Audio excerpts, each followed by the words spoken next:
반갑습니다. 외환에 관련된 모든 내용들을 쉽고 재미있게 알려드리는 외환 전문 채널 외환이스입니다. 이 영상이 첫 번째 영상인데요. 제가 채널 소개를 간략하게 하겠습니다. 이 채널을 운영하는 저는 26년 동안 은행에 다녔습니다. 본점과 지점으로 오가면서 많은 외국화 업무를 했는데요. 고객도 많이 만났겠죠. 그리고 상품 서비스도 개발을 해봤습니다. 그리고 외국화 관련된 법령들도 많이 다뤄봤고요. 그러다 보니까 자연스럽게 제가 다녔던 은행에서 강의라는 걸 하게 됐고요. 그게 또 계기가 돼서 현재는 한국금융연수원에서 이 금융인들을 대상으로 수출입 업무, 외국화 업무를 강의하고 있습니다. 앞으로 이 채널에서는 외환 관련된 내용들을 짤막짤막하게 잘 정리해서요. 계속적으로 업로드를 하겠습니다. 여러분 많은 관심 가져주시기 바랍니다. 외국환을 공부하시는 분들 그리고 실제로 현업에서 외국환 업무를 하시는 분들에게 도움이 될 것으로 생각됩니다. 자, 첫 번째 영상 주제는 환율입니다. 그리고 오늘의 얘기는 아마 서론 정도가 될 것 같아요. 환율이 뭔지는 우리는 대충 알고 계세요. 교과서적으로 얘기를 한다면 두 통화 간의 교환 비율이죠. 1달러가 1,000원이야. 아, 그럼 1달러가 가치는 한국 돈으로 1,000원이구나. 이런 내용인 거죠. 그리고 우리는 언론에서 오늘의 US달러 환율은 얼마인데 어제보다 얼마 올랐고 또는 어제보다 얼마 내렸고 이런 얘기들을 우리는 매일 접하고 있는 거죠. 사실 환율은 우리 실생활과 이제는 뗄래야 뗄 수 없는 그런 불가분의 관계가 만들어졌어요. 그래서 우리는 환율을 좀 알 필요가 있습니다. 환율은 매일 변하죠. 그리고 외환시장이 개장되어 있는 순간에는 매 시각 환율은 변합니다. 제가 방금 외환시장이라는 말씀을 드렸는데요. 외환시장이라 함은 전통시장처럼 어떤 물리적인 공간이 있는 것은 아니고요. 외국환이 거래되는 플랫폼이라고 보시면 될 것 같아요. 그리고 환율이 매일 변한다고 했는데요. 예, 맞습니다.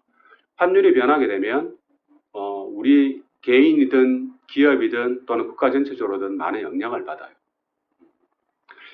자, 그러면 환율이 변한다고 했는데 어떤 메커니즘으로 변하는지, 다른 말로 표현하면 그 환율을 어떻게 결정해야 되는지 이런 얘기 아니겠어요? 예, 그 얘기는 제가 다음 영상에서 준비를 하도록 하겠습니다. 환율 결정에 대한 이론들은 역사적으로 많은 경제학자들이 고민해 왔죠. 여러분 경제학을 공부해 보시는 경험 있는 분들은 기억나실 겁니다. 금리 재정 이론, 구매력 평가설, 환심리설, 국제 피셔 효과 등등 이론들이 존재하죠. 하지만 우리는 경제학을 공부한 사람들이 아니니까 스킵하도록 하겠습니다. 참고로요, 환율 관련된 재미있는 지수가 하나 있습니다. 빅맥 지수라고 혹시 들어보셨는지 모르겠는데요. 빅맥은 들어보셨죠? 예, 맥도날드 햄버거잖아요. 예. 이 빅맥을 가지고, 빅맥의 가격을 가지고 정확하게 말씀드리면 지수화시켜서 환율을 비교하는 재미있는 내용들이 있습니다. 제가 간략하게 한번 소개를 해볼게요. 자, 이 빅맥 버거는 양과 질이 전 세계적으로 동일하다고 가정을 하겠습니다. 자, 이 버거가 미국에서는 현재 5달러에 판매가 되고 있어요. 근데 한국에서는 5,000원에 판매가 되고 있어요. 그렇다면 버거가 양과 질이 동일했다고 하니까 미국 돈 5달러가 가지는 가치와 한국 돈 5,000원이 가지는 가치는 당연히 동일해야 되겠죠. 그러면 5달러 이퀄 5,000원? 그럼 1달러는 1,000원이구나. 예, 이렇게 환율이 결정된 건 아니에요. 하지만 이걸 가지고 지금 환율이 비싸다 싸다 정도 참고할 수 있는 그런 내용이기도 합니다. 그냥 말 그대로 참고용으로 기억하시면 좋을 것 같습니다. 자, 환율은 제가 조금 전에 항상 변한다고 말씀드렸죠. 예, 환율은 살아있는 생물처럼 항상 변해요. 자, 그럼 환율이 변하면, 환율이 움직이면 우리 경제 주체에는 어떤 영향이 있는지 제가 간략하게 한번 사례를 들어서 소개를 해보겠습니다. 자, 먼저 개인의 경우입니다. 어떤 분이 계시는데 이분 따님이 지금 미국에 있어 유학 중이에요. 그래서 이분이 매달 따님에게 3,000불씩 송금을 하고 있어요. 자, 지난달에도 송금을 했어요. 지난달에 송금할 때 환율이 1,000원이라서 환율 1,000원 곱하기 송금액 3,000불 곱했더니 300만원. 예, 300만원을 들여서 송금을 했어요.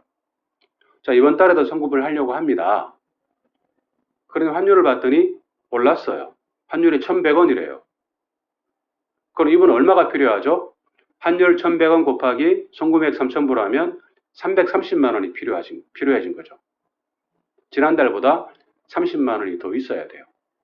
예, 이분은 지금 환율이 올라서 손해를 본 케이스가 되겠죠. 자, 다른 사례를 한번 보겠습니다. 코로나 전에 어떤 분이 해외여행을 다녀오셨어요. 그 당시에 여행 경비로 3,000불을 환전을 했고 여행 도중에 2,000불을 사용을 하셨어요. 그리고 남은 1,000불을 가지고 한국으로 오셨는데 아직까지도 그 돈을 가지고 계시는 분입니다. 자, 이 돈을 지금 매각하려고 해요. 했더니 환율이 1,100원이래요. 그러면 지금 환율 1,100원 곱하기 1,000불 하면 은행에다 매각하면 지금 110만 원을 받겠죠. 그런데 이분이 처음에 환전할 때 1,000원에 환전하셨거든. 그러면 그때 대비로 계산해 본다면 환율 1,000원 곱하기 1,000불 하면 100만 원인데 환율이 올라서 10만 원을 더 받게 되는 케이스가 된 거죠.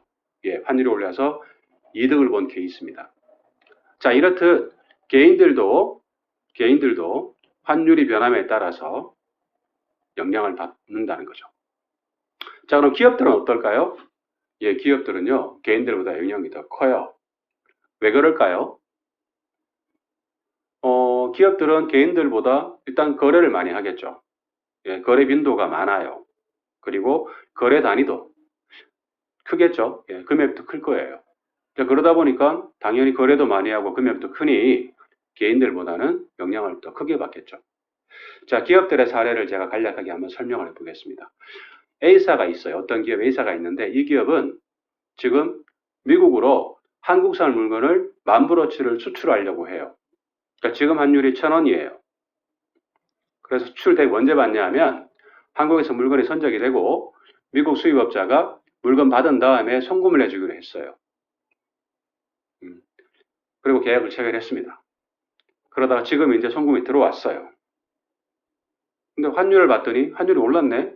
1,100원이 돼버렸네. 자, 원래 이 A사는 계약할 당시에는 환율이 1,000원이니까 10,000불이니까 내가 1,000만 원 정도 한국 돈을 받겠구나라고 생각하고 있었죠. 그런데 실제로 돈을 받고 보니까 환율이 1,100원이 되어서 받는 금액은 환율 1,100원 곱하기 송금받은 금액 10,000불 곱했더니 1,100만 원이 된 거죠. 예, 환율이 올라서 돈을 더 받게 된 거예요. 예, 맞아요. 수출 기업은 환율이 오르면 좋아요. 자, 반대 케이스 한번 보겠습니다. 수입 기업입니다. B사라는 기업이 있습니다. 자, 이 기업은 지금 미국산 물건을 수입하려고 해요.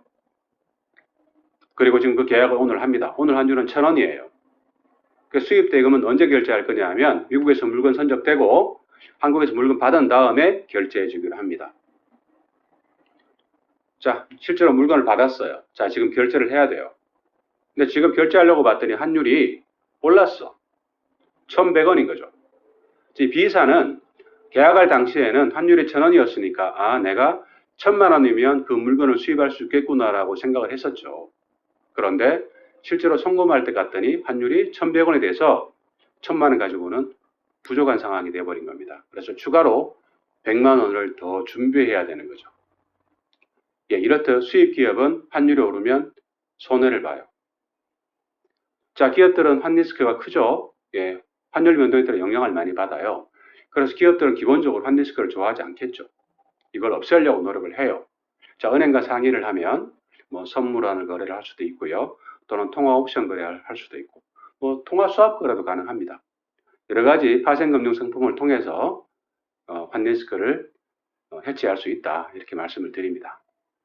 자, 그러면 국가 전체적으로는 어떨까요? 제가 러프하게 설명을 드릴게요.